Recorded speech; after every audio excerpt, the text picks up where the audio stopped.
Good morning students. Last class में अपन ने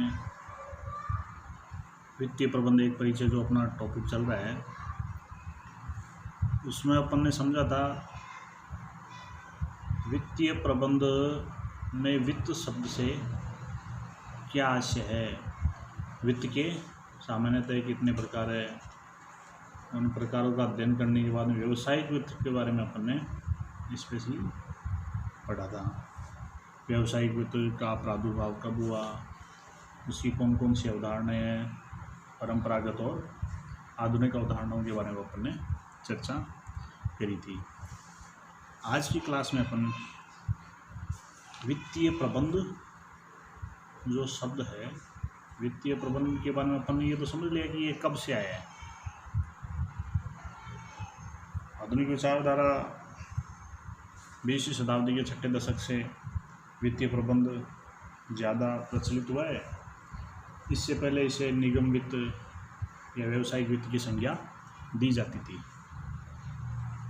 आज के परिप्रेक्ष्य में वित्तीय प्रबंध का कार्यक्षेत्र विस्तृत और काफ़ी फैल गया है। इसका कारण है कि कोई भी व्यवसाय में उसको सफल होने के लिए वित्तीय कुशलता का एवं प्रबंध का होना आवश्यक है।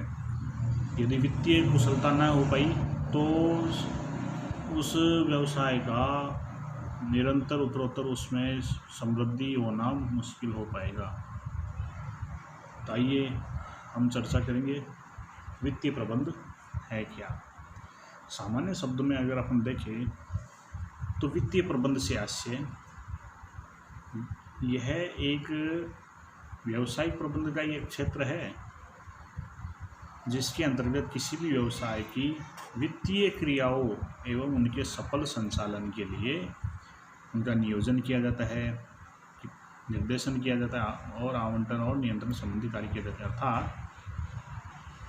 किसी भी व्यवसाय में वित्तीय क्रिया अर्थात कोषों की प्राप्ति किस प्रकार से उनका प्लानिंग रहेगी, उनको निर्देशित देना, कोषों को आवंटित करना, किन किन परिसंपत्तियों में उसको आवंटित करेंगे, आवंटन होने के बाद में उनके कार्यकुशलता को प्रमापित करने के लिए उन पर नियंत्रण रखेंगे कि अपन ने निष्पादन मूल्यांकन करेंगे उनका। तो वित्तीय प्रबंध से आशय किसी भी व्यवसाय की वित्तीय क्रियाओं का कुशल और संचालन के लिए उनके नियोजन, निर्देशन, आवंटन और नियंत्रण संबंधी कार्य को वित्तीय प्रबंध कहा जाता है। यह तो एक सामान्य शब्द की अर्थ कि अपन वित्तीय प्रबंध क्या है, उपक्रम के वित्तीय क्रियाओं के सफल और कुशल संचालन प्रबंध को वित्तीय प्रबंध कहते हैं। इसके अंतर्गत फर्म के वित्त या वित्त संबंधी पहलुओं पर निर्णय करने के लिए और नीति निर्धारण करने के लिए एक समूह होता है। अब हम देखेंगे कि विभिन्न विद्वानों द्वारा वित्तीय प्रबंध की क्या क्या परिभाषा है और किस प्रकार से उनको परिभाषित किया है। तो इस लिस्ट में सबसे पहले अपन जो विद्वान है हावर्ड एवं उपटन। हावर्ड एवं उपटन ने परिभाषा दी है कि वित्तीय प्रबंध नियोजन और नियंत्रण को वित्त कार्य पर लागू करना है।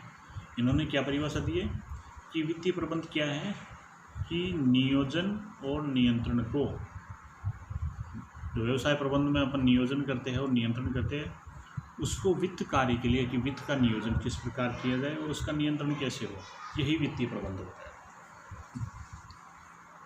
दूसरे विद्वान है इजरा सोलोमन। इजरा सोलोमन के अनुसार क्या है, इजरा सोलोमन ने जो परिभाषा दी वह है कि वित्तीय प्रबंध का तात्पर्य है एक महत्वपूर्ण आर्थिक स्रोत अर्थात पूंजी कोषों के कुशलतम उपयोग से है। तो इन्होंने परिभाषित दी है कि जो पूंजी के अपने कोष के कुशलतम उपयोग, कि जो कोष प्राप्त हो गए उनका प्रभावपूर्ण उपयोग किस प्रकार से संभव हो पाएगा, ये इजरा सोलोमन ने बताया। तीसरे है व्हीलर। व्हीलर ने क्या परिभाषा दी है, इन्होंने बताया है कि वित्तीय प्रबंध का अर्थ उस क्रिया से है जो उपक्रम के उद्देश्य एवं वित्तीय आवश्यकताओं की पूर्ति हेतु पूंजी कोषों के संग्रहण और उनके प्रशासन से संबंध रखता है। इन्होंने भी वित्तीय प्रबंध को परिभाषित उसी प्रकार से दिया है जो अपन ने सामान्य परिभाषा में पढ़ा है कि उपक्रम के उद्देश्य और वित्तीय आवश्यकताओं की पूर्ति हेतु जो पूंजी के कोष अपने कोषों को संग्रहित करना और उनका कुशल संचालन करना, यही वित्तीय प्रबंध कहलाता है। चौथे विद्वान जे एल मैसी के अनुसार इन्होंने विस्तृत परिभाषा दी। वित्तीय प्रबंध एक व्यवसाय की वह संचालनात्मक प्रक्रिया है जो कुशल प्रचालनों के लिए आवश्यक वित्त को प्राप्त करना और उनके प्रभावशील ढंग से उपयोग करना। सभी में शब्दों का इधर उधर का हेर फेर है, बाकी का मूल उद्देश्य यही है कि वित्तीय प्रबंध क्या है कि व्यवसाय की आवश्यकताओं या उसके कुशल रूप से संचालन के लिए कि अपनी वित्त की आवश्यकता क्या है उसको प्राप्त करना और उसका प्रभावशाली उपयोग करना ही वित्तीय प्रबंध कहलाता है। तो फिर परिभाषाओं का सार अपन यही देखें कि वित्तीय प्रबंध किसी भी व्यवसायिक प्रबंध का वह क्षेत्र है जिसके अंतर्गत वित्तीय क्रियाओं और वित्त कार्य का अर्थात कोषों को प्राप्ति, उनका आवंटन और उनका नियंत्रण संबंधी रखने की जो क्रिया है, जो प्रबंध है, वही वित्तीय प्रबंध कहलाता है। आइए, वित्तीय प्रबंध का अपन ने अर्थ समझ लिया है। अब हम वित्तीय प्रबंध की विशेषताएं जो अपन ने परिभाषाओं में समझा कि वित्तीय प्रबंध क्या है, उसी से निकल कर की विशेषताएं आती है। तो उन विशेषताओं को एक एक करके अपन यहाँ पर अध्ययन करेंगे। तो सबसे पहले वित्तीय प्रबंध की परिभाषा में अपन ने समझा था कि व्यावसायिक प्रबंध का एक अभिन्न अंग है, वह है देखो वही विशेषता है। तो पहली विशेषता क्या है? व्यवसाय प्रबंध का अभिन्न अंग। अभिन्न अंग कैसे? वित्तीय प्रबंध की परंपरागत विचारधारा के अनुसार अपन ने देखा था कि वित्तीय प्रबंधकों का क्या उत्तरदायित्व होता था? केवल उन्हें व्यवसाय में पूंजी प्राप्ति तक सीमित रखा जाता था, परंतु आधुनिक विचारधारा के अनुसार इसको उच्च प्रबंध टोली में सक्रिय सदस्यों में से गिना जाता है। इसलिए किसी भी व्यवसाय के विकास, किसी व्यवसाय को आगे बढ़ने के लिए उसके वित्तीय प्रबंध का होना जरूरी है। तो वित्तीय प्रबंधकों की नियुक्ति की जाती है। तो इस प्रकार से वित्तीय प्रबंध व्यवसाय प्रबंध का ही एक अभिन्न अंग होता है। दूसरा विशेषता है इसकी सतत प्रक्रिया। सतत प्रक्रिया से तात्पर्य कि व्यवसाय के वित्तीय प्रबंध को जिस प्रकार से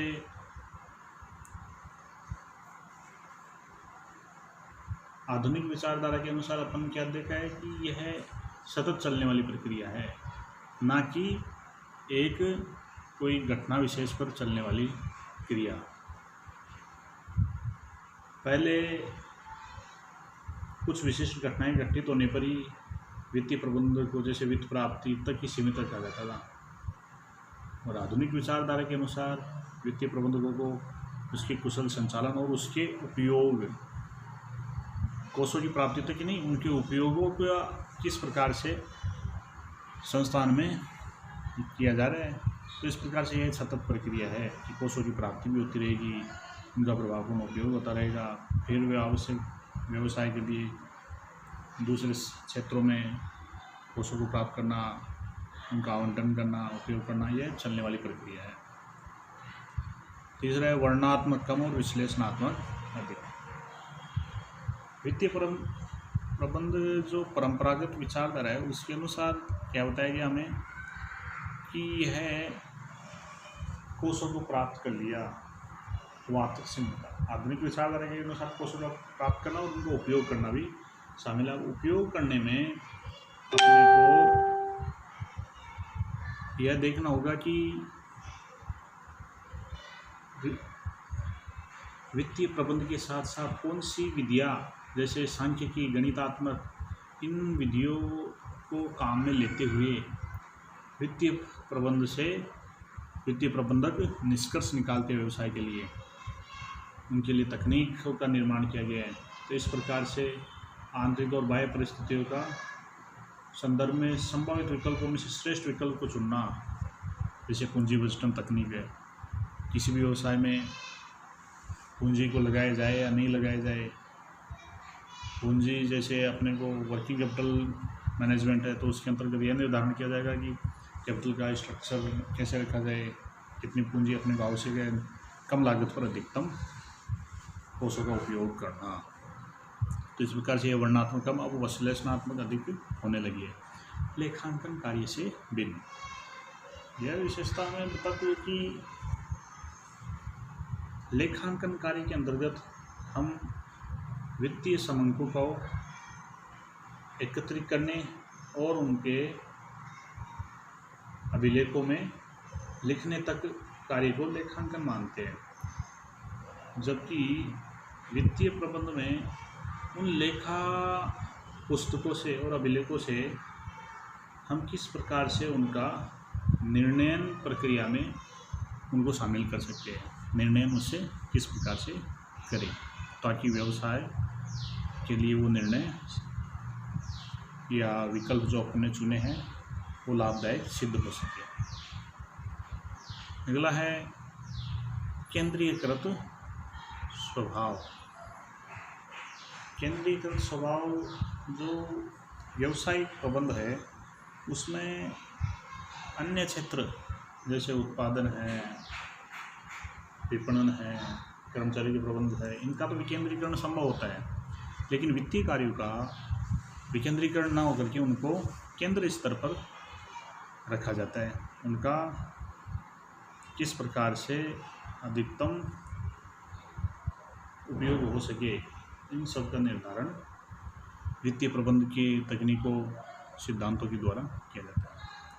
व्यापक क्षेत्र वित्तीय प्रबंध का क्षेत्र अब केवल कोषों को प्राप्त करने उनको तक ही सीमित नहीं है। अब वित्तीय प्रबंध का क्षेत्र अल्पकाल किसी भी व्यवसाय के लिए अल्पकालीन और दीर्घकालीन वित्तीय आवश्यकताओं का निर्धारण करना, उनको प्राप्त करना, कोषों को आवंटन करना और उनका अनुकूलतम प्रबंध, उनका अनुकूलतम उपयोग होगा तो व्यवसाय के लिए लाभदायी सिद्ध होगा। इस प्रकार से वित्तीय प्रबंध का क्षेत्र व्यापक हुआ है। अगली विशेषता है उच्च प्रबंधकों के निर्णय में सहायक। उच्च प्रबंधक किसी भी संस्थान में हायर मैनेजमेंट होता है तो उनको आंकड़े, तथ्य, प्रतिवेदनों के रूप में वित्तीय प्रबंधक देते और वित्तीय प्रबंधक संचालक मंडल का भी सदस्य होता है। तो इस प्रकार से वह वहाँ पर निर्णय में जैसे किसी व्यवसाय में कितनी पूंजी लगानी है, उसमें कौन सा क्षेत्र में अपने को पूंजी लगाना श्रेष्ठकर होगा, तो इन सब बातों का निर्धारण वित्तीय प्रबंधक करते हैं। तो इस प्रकार से उस प्रबंधकों के निर्णय में भी सहायक होते हैं।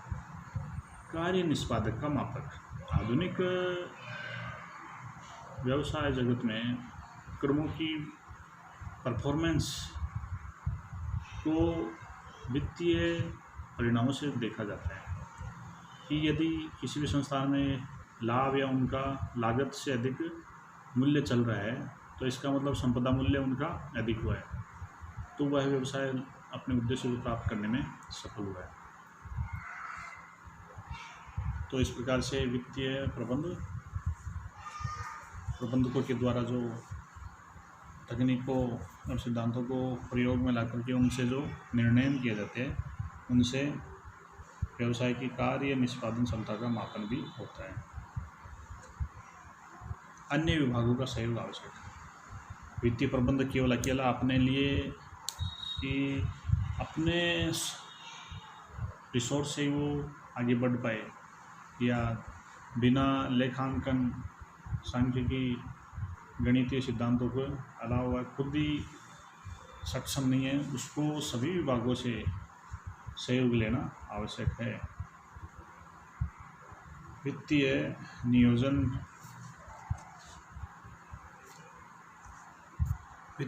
नियंत्रण और अनुवर्तन।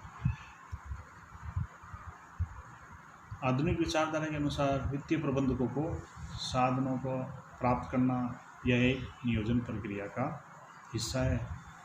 उनको बजट आवंटित करना, उनसे विचलनों की खोज करना, यह एक प्रकार से नियंत्रण है। और उन नियंत्रणों के द्वारा अपन फीडबैक प्राप्त करके उनमें क्या सुधार कर सकते हैं या फिर दोबारा अनुवर्तन करना, यह एक वित्तीय प्रबंधन की विशेषता है। लास्ट है, यह सभी प्रकार के संगठनों में लागू। वित्तीय प्रबंध आधुनिक जगत के व्यावसायिक संगठनों में, चाहे वह संगठन निर्माण क्षेत्र का हो, सेवा क्षेत्र का हो या एकल स्वामी या क्षेत्र का हो, लाभकारी हो या गैर लाभकारी, सभी संगठनों में वित्तीय प्रबंध को लागू किया गया है। तो आज अपन सबने देखा कि वित्तीय प्रबंध का अर्थ, उनके विभिन्न विद्वानों के द्वारा परिभाषाएं और वित्तीय प्रबंध की क्या क्या विशेषताएं हैं।